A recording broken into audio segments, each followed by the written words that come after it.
There's a very good chance that if you're a young adult or a teenager in the year 2024, you're struggling with money and you don't feel secure. And don't just take it from me. There's a study that came out that shows that 68% of Gen Z ages 18 to 26 years old still live with their parents because they can't afford moving out, as opposed to previous generations such as baby boomers or Gen X, which was about 18% still living with their parents around the age of 22. So right now, how can you become financially secure? I'm not talking about making $1 million. I'm talking about being secure and not having to stress about money for now. Before getting into what you should be doing right, let's point out the mistakes, the money mistakes that you are currently doing. I'm going to call this the Starbucks mentality, which is doing lower effort but at the cost of spending more money. So instead of getting a mug, making your coffee in the morning and going about your day with that coffee in hand, you'll go to Starbucks and spend $4, $5, $6 every single day for your coffee. Now yes, spending $5 on a coffee today might not sound like a lot, but doing this throughout a month adds up, and especially throughout a year it adds up even more. Imagine you spend $5 on a coffee every day for a month. That's $150 every month, which is $1,800 every year. So imagine you told yourself, okay, I'm going to do a little bit more effort to make my coffee in the morning and avoid buying coffee. You would be saving $150 a month, $1,800 every year. Now this mentality applies to anything where you do lower effort but you spend money in order to make it more convenient. So instead of making your own lunch in the morning, you'll go out and buy your lunch. The second mistake is buying things you want but you don't need. And this is where it gets tricky, because I don't want you sacrificing your pleasure or things that you want simply to save money, but you need to be able to evaluate and make the proper decisions to not just spend money on things just because you want it. These new jeans came out so you buy it. This new hoodie came out so you buy it. You're always going out with your friends to dinners, you're going out to these events, you're going out to the arcade, you're going out bowling, and you're spending money right and left. Again, you're young, you want to enjoy your life, so I'm not telling you to sacrifice enjoyment simply to save money, but be a little bit more conscious with it. Now that can be easier said than done, but how exactly do you do this? You do this by budgeting your money. So here's how you should budget your money. Your paycheck comes in and it's $10. First, you determine your expenses priorities, your rent, how much you have to spend on groceries, your bills, etc. So your paycheck of $10 came in, you determined how much you have to spend this month. Let's say it was $6.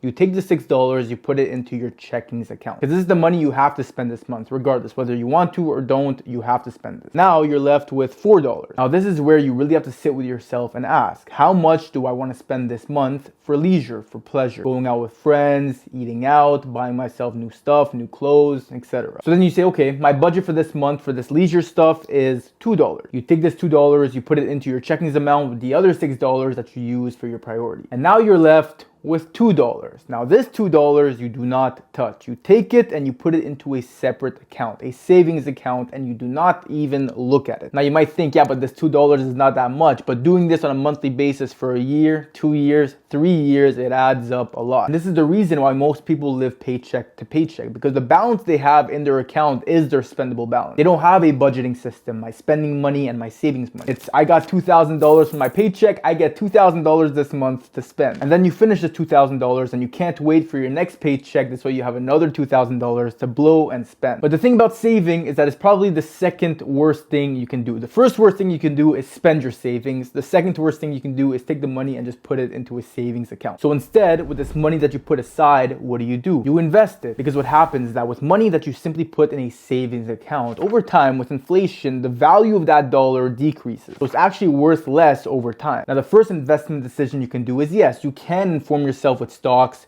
with crypto, look at the best performing ones, make your decision and invest in that. It's higher risk, but it's also higher reward. You can make a lot of money with it, or you can lose a lot of money with it. The second option is this money that you save every single month, you put it into an account that pays you interest. Especially now, the interest rates in these savings accounts are about 5%. Meaning if you put $1,000 into a savings account every single year, you get $50 from it. If you put $10,000, then every single year you get $500. So it's a way to take this money, put it into a savings account, but avoid inflation decreasing the value of this money. Now you might be saying, yeah, but aside from my paycheck and my spendable amount, I don't have that much money to put aside and save. You actually do, without even knowing. In the room that you're watching this video right now, I guarantee you have money around you that you don't even know about. This is because you can and you should sell unwanted items. Whether it's a book that you already read, whether it's an old phone, whether it's your old laptop, some old headphones, and it's a very simple thing to do. It'll take you no longer than 5 minutes. You take the pictures of an item, you put it up for sale on Facebook Marketplace, marketplace, on Craigslist, or any website. The potential buyer will message you, you negotiate a price, you decide on a location, you meet up with them, they give you cash, you give them the item, and boom, more money in your pocket. And I'm telling you this right now, there is a buyer for everything. You might look at an item and be like, oh, no one's gonna wanna buy this. But one man's trash is another man's treasure. And lastly, if you wanna make more money, and in my opinion, what has helped me make money in my life is that you need to shift your mindset about making money. Because right now your mindset is, I have zero and I need to get one. As opposed to, there is millions, so let me get one. On one end, you have resistance. You're saying, oh, I'm broke, I'm struggling, I got no money, there's not many opportunities, I need to find one job, one thing that will give me money. On the other hand, you're saying, whoa, there's millions of ways to make money, I just gotta find one that works for me and then I'll be able to make some money. So my personal suggestion is this: instead of simply looking for part-time jobs to make some money, I'm not telling you to stop doing that, but while you're doing that, start exploring ways to make money on your own. Now, to do this, you need to understand the concept of money, why people spend their money. So the reason people spend money, the reason you spend money, is because someone has a problem, someone offers a solution. So going back to the Starbucks example, why would you go to Starbucks and buy a coffee? Well, you have a problem that is, I need coffee right now, conveniently and effectively. Starbucks goes, hey, we can make you a coffee quickly, effectively, tastes good right now. So you go, okay, Starbucks, take my money. Then Starbucks goes, no problem, here's your solution, here's your coffee. So what problem can you solve for people? Whether it be a small problem for a lot of people or a big problem for a small group of people. For example, let's say you live somewhere and it's cold. You wake up one morning and there's a big snowstorm. Now you're young, you're athletic, and you have a shovel in your garage. You take this shovel, you go door to door, and you say, I can shovel your driveway for $20. Now if you ask 20 people, maybe 18 of them will say no, but 2 of them will say yes, and that's $40 cash. Or you have teenagers or young adults making thousands of dollars every single day on TikTok Shop. They start a TikTok account, they make content about a specific niche or specific product. They link that product through TikTok Shop in the video. The video does well, a bunch of people buy that product, they get commission, they earn the money. Now here's the thing, what's the difference between you struggling with money and someone that's making a lot of money on their own? There is one big key difference, and that is trying. And here's why most people don't try to make money on their own. It's because it's not guaranteed. You see, when you're applying for a part-time job, you print out your resumes, you go place to place, or you apply online, you know that it's guaranteed that if one of these places offer you an interview and you get that job, as soon as you start working for that first hour, you will get paid. No questions asked. It's guaranteed as soon as you get this job, for your first hour, you will get paid. Now, on the other hand, when you start exploring these ways of making money on your own, it's not guaranteed. You might not make money. You could knock on 20 doors and offer them to shovel their driveway, and they might all say no, but someone might say yes. You could be consistent and upload content online, linking products, but get no sales. But you could also get a video that performs well and get some sales. But you'll never know if you never explore these opportunities and you don't try them consistently. People make money in so many ways. You just need to find a solution to someone's problem and then try it. At least try it every single day. Dedicate an hour to it, because there's people out there way dumber than you are making way more money. Why? Because they simply tried. They were consistent with it, they tried it, and it worked for them. But if you're not open to the idea that you can make money on your own and you never try, then you'll never make money on your own. There's a 0% success rate because you're never even putting your foot in the door in the first place.